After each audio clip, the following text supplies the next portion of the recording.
Shalom, amados, buenos días. Hoy damos gracias al Padre Eterno porque nos permitió ver la luz de un nuevo día, nos devolvió el alma. Bueno, estoy aquí en este lugar para relatarles la parashá de esta semana, dice Parashá Terumá. Y habló Hashem a Moshe diciendo, habla a los hijos de Israel y que tomen para mí una porción de cada hombre, motivado por su corazón. Tomarán mi porción, esta es la porción que tomarán de ellos, oro, plata y cobre, y lana turquesa, púrpura y carmesí, lino y pelo de cabra, pieles de carnero teñidas de rojo, pieles de tajash, madera de acacia, aceite para iluminación, especias para el aceite de unción y el incienso aromático. Los sabios explican que dice que a excepción del trágico incidente del becerro de oro, en los que están los capítulos 32 y 33 del libro de Shemot de Éxodo, está dedicado desde esta parashá y hasta el final a los preparativos y la construcción del Mishkan, o sea, el tabernáculo. Literalmente residencia o tabernáculo. Incluso el relato del becerro de oro está de cierto modo asociado con el tabernáculo, ya que de acuerdo con Esformo, dice en el capítulo 20, 21, 25, 9, 31 al 18, la construcción misma de este fue necesaria solo debido a que Israel sucumbió a la idolatría. Esformo señala que lo ideal habría sido prescindir de un templo después de la revelación en el Sinaí, ya que en esa oportunidad cada judío se transformó en profeta. Cada uno fue digno de que la Shejina presencia divina se posara sobre él, tal como reposaría posteriormente en el tabernáculo y el templo recién después que Israel adoró el becerro de oro y se precipitó desde este sublime estado espiritual. Es que el pueblo judío necesitó un santuario para centralizar la presencia divina. En sí, esta parashá de lo que trata es de cuando se va a hacer el tabernáculo, de todas las instrucciones que Hashem le dio a los Bene Israel para que trajeran, para construir el Mishkan, el tabernáculo, en el desierto, para que ahí morara su Shejina. Y Rashi comenta, dice que acerca de las donaciones para el tabernáculo, dice que el tabernáculo, sus utensilios y las vestimentas sacerdotales se elaboraron con las 13 clases de materias primas que se mencionan aquí. Dice, solamente 2 excepciones. Dice, véase el versículo 3. Todo debía contribuirse en forma voluntaria. El pueblo estaba tan ansioso por realizar su aporte a la creación de un lugar donde la Shejina pudiera reposar, y su respuesta voluntaria fue tan veloz y entusiasta que quienes estaban a cargo de la colecta tuvieron que pedirle a Moshe que ordenara suspender las donaciones. Esto viene en el versículo 36 de Éxodo, en el capítulo 36 del versículo 3 al 6, una vez que tuvieron a mano estos materiales. O sea, porque dice la Torah que ellos daban y daban y daban hasta que ya Moshe les dijo, no, ya, hasta aquí, porque ya tenían pues prácticamente lo que ellos necesitaban. La plata, dice, existen en la Torah 3 porciones distintas de plata, 2 de las cuales eran obligatorias, a saber, la porción del medio shekel, que habría de donar cada judío para forjar los zócalos que se utilizarían en los tablones del tabernáculo. Esto viene en el 38-27, y una porción anual de medio shekel destinado a un fondo con el que se adquirían las ofrendas comunitarias para el servicio de este. Las donaciones voluntarias de plata se usaron para fabricar los utensilios del tabernáculo. Esto lo explica Rashi. Y lana turquesa, dice, los primeros 3 elementos de este versículo se refieren a distintos colores de lana. Tejelet, el primero de los 3 se obtenía de las secreciones de un exótico anfibio denominado gilazón. Esto lo relata Menajot 44a, cuya identidad exacta se ha olvidado con el paso del tiempo. Según el Talmud, su pigmentación es similar al color del mar. Pieles de tajash. El tajash era un bellísimo animal multicolor que existió solamente en aquella época y luego se extinguió. Esto viene en Shabbat 28a. Su piel se usó para hacer la cubierta del tabernáculo. Especias. Las especias eran necesarias como ingredientes para el aceite de unción con que serían consagrados el tabernáculo y sus utensilios, los sacerdotes y los reyes. Esto viene en el capítulo 30 del 25 al 30, como asimismo para las ofrendas diarias de incienso. Esto viene en el capítulo 30, en el versículo 7. Esto lo explica Rashi. De shohan y piedras para los engarces, para el efod. El efod era el pectoral que usaba el sumo sacerdote. Mi santuario, para que more en medio de ellos, conforme todo lo que yo te muestro, la forma del tabernáculo y la forma de todos sus utensilios, y así lo harán. Harán un arca de madera de acacia de 2 codos y medio de longitud, 1 codo y medio de ancho y 1 codo y medio de altura. Esto se refiere a cuando ellos hicieron el arca de la alianza. Y la revestirás de oro puro por dentro y por fuera. La revestirás y harás sobre ella una corona de oro alrededor, fundirás para ella 4 anillos de oro y los colocarás en sus 4 esquinas, 2 anillos de un lado y 2 anillos del otro lado. Harás varas de madera de acacia, la revestirás de oro e insertarás las varas en los anillos a los costados del arca, para cargar el arca con ellas. En los anillos del arca permanecerán las varas, no serán retiradas de allí. Colocarás en el arca las tablas del testimonio que te entregaré. Ahí en el arca fue donde reposaban las tablas de los 10 mandamientos que se les entregó en Har Sinaí a los Bene Israel.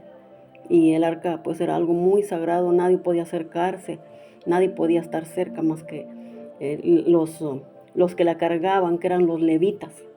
La menorá. Y también les ordenó hacer una menorá donde lleva 7 brazos. Dice, se ha ofrecido infinidad de interpretaciones simbólicas y esotéricas relacionadas con la menorá en su sentido más simple. La menorá de oro, con sus exquisitos detalles, ilustraba el carácter majestuoso del tabernáculo. Se la colocaba en el aposento externo a la vista de todos, sirviéndoles de fuente de inspiración, y estaba fuera del Sancta Sanctorum para demostrar que la luz era prescindible para el arca, y todo lo que esta representaba la Torah no necesita luz adicional. Esto lo comenta Rabbeinu Behaye. Las llamas de la menorá se nutrían del más puro aceite de oliva, por lo cual esta simbolizaba la luz del intelecto. Estaba dispuesta junto a la pared del lado sur del tabernáculo, frente a la mesa que daba hacia el norte. Por lo tanto, dicen los sabios de la Torah, puede decirse que las emanaciones espirituales del arca que contenía la palabra de Dios recaían sobre la menorá y la mesa, que representaban respectivamente los logros espirituales y la prosperidad material. Esto simbolizaba la obligación de procurar que los dictados de la Torah encaucen nuestra vida tanto espiritual como física, las que deben dedicarse a alcanzar las metas de la Torah. Que la Torah nos traza. Dice el tabernáculo, dice, harás 10 cortinas de lino trenzado con lana turquesa, púrpura y carmesí, con dibujo de querubines, diseño de tejedor. Las harás. La longitud de una cortina será de 28 codos y el ancho será de 4 codos para cada cortina, una misma medida para todas las cortinas. 5 cortinas estarán unidas una a la otra y 5 cortinas estarán unidas una a la otra. Harás presillas de lana turquesa al borde de la cortina que está al final de un conjunto, y lo mismo harás en el borde de la cortina situada al extremo del segundo conjunto. 50 presillas harás en la primer cortina y 50 presillas harás en el extremo de la cortina que está en el segundo conjunto, contrapuestas. Estarán las presillas entre sí. Hará 50 ganchos de oro y unirá las cortinas entre sí con los ganchos, y será el tabernáculo un todo. Altar, dice. 2 altares se levantaban en el interior del tabernáculo en que se describe en este pasaje. Estaba situado en el patio del tabernáculo. El otro, dice, estaba situado dentro del tabernáculo.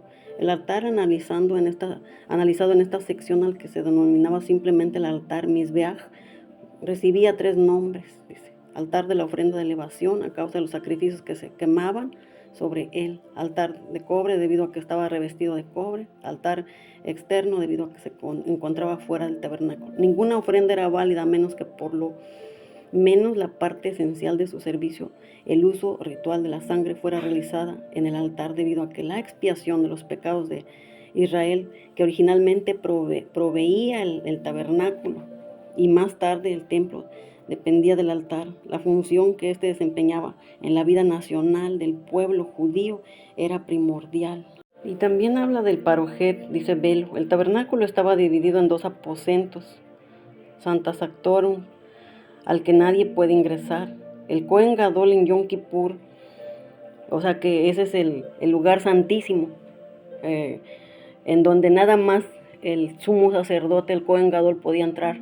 Y tenía que ser en mucha santidad, explican los sabios, porque dice que le ponían, le amarraban en su pie un hilo, digámoslo así, y le ponían unas campanitas, y cuando ya no se escuchaba nada, no se escuchaba nada adentro, es porque el Cohen Gadol no había entrado en santidad, y ya lo jalaban de la cuerda y lo sacaban.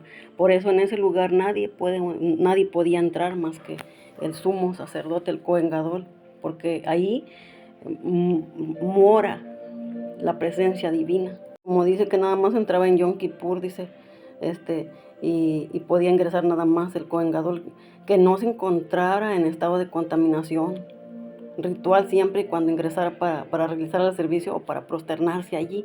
Lo que separaba los dos ámbitos era el parojet o velo que colgaba desde una barra unida a las partes superiores de las columnas descritas en estos versículos. Dice, el velo estaba a 10 codos de distancia de la pared posterior, por lo que el Santa Sactorum medía 10 codos de ancho por 10 de largo, y el área santa medía 10 codos de ancho por 20 de largo. Y dice que un solo anillo, dice, los anillos, que en realidad eran cuadrados, mantenían las tablas perfectamente ajustadas en la parte superior. En cada tabla se tallaban 2 ranuras y se insertaba un anillo en las ranuras de 2 tablas adyacentes. De este modo, el lado derecho de la tabla A y el izquierdo de la tabla B quedaban sujetados por un anillo. Ocurría lo mismo con el lado derecho de la tabla B y el izquierdo de la tabla C, y así sucesivamente. Por lo tanto, las tablas quedaban siempre sujetadas por un solo anillo. Esto lo explica Rashi. 8 tablas, dice, 6 para la pared occidental y 2 en las esquinas norte y sur. Los travesaños se utilizaban para fortalecer las paredes y mantener unidas las tablas. Con mayor firmeza, los travesaños se mantenían en su sitio a través de anillos que estaban unidos a las tablas, un anillo a 1/4 de distancia desde la parte superior y otro a 1/4 de distancia desde la parte inferior. Los travesaños en la parte superior e inferior tenían la mitad de largo de las paredes respectivas, 4 barras de 15 codos. 5 columnas, dice, no había ninguna pared en el este del tabernáculo, solamente el dosel que colgaba de las columnas. La posición de las cubiertas, como se señaló anteriormente, las dimensiones internas del tabernáculo eran de 30 codos de largo por 10 de ancho, y cada una de las paredes tenía el grosor de 1 codo. De las cubiertas de la estructura, la más baja era conocida como tabernáculo, la cual, dice, al ser cosida y conformar una sola estructura, tenía una superficie de 40 codos de largo por 28 de ancho. Su ancho de 28 codos se tendía sobre el ancho de la estructura, de modo que la parte superior había 12 codos de tela, 10 para cubrir el ancho interno del tabernáculo y 2 para cubrir sus paredes, norte y sur, dejando así 8 codos de tela colgando de cada pared. En cuanto a la longitud de 40 codos, 30 cubrían el espacio interno del tabernáculo, 1 el grosor de la pared occidental y 9 colgaban de la parte posterior. Según Rabí Yehudá, dice que afirma que el altar medía 3 codos de altura. La altura de los lienzos era de 5 codos, como dice literalmente el versículo 18. Según Rabí Yossi, dice que sostiene del versículo tiene que el altar medía 10 codos de altura. La intención del versículo es que los lienzos eran 5 codos más altos que el altar, dando una altura total de 15 codos. La entrada al patio estaba situada en el este lado. Los lienzos estaban en 3 secciones en sus extremos norte y sur. Había 15 codos de lienzo que colgaban. Exactamente, dice, como los demás, con las demás paredes, dejando 20 codos libres en el centro. Dice, este espacio estaba cubierto con una pantalla decorativa que estaba situada al este de los lienzos antedichos, permitiendo que la gente ingresara por cualquiera de los 2 costados. Bueno, amados, en sí esta Parashat Terumá habla de todos los utensilios que se usaron en la construcción del Mishkan, del tabernáculo, que Hashem le dijo a Moshe, le dio todas las instrucciones para que se lo hicieran, para que ahí reposara su Shejina, mientras ellos estaban en el desierto. Tiempo después viene lo que sería, pues, cuando ya ingresan a la tierra de Eretz Israel. Ahí construyen ellos el primer templo, lo construye el rey Shlomo, hijo del rey David. Y que Dios les bendiga y les guarde en esta hermosa mañana. Yo les deseo un Shabbat Shalom, que la Ruach HaKodesh les traiga la revelación del cielo que ustedes anhelan, porque cuando nosotros anhelamos que Dios nos dé esos secretos de su Torah, Él en ese día de Shabbat nos agrega un alma extra, un alma que viene, la Neshama, que ahí viene la revelación para los que anhelamos conocer un poco más de la Dabar del Eterno. Y yo le doy gracias al Padre Eterno en este día por sus vidas. Aquí les dejo estas imágenes, ¿verdad? Que Dios los bendiga y los guarde.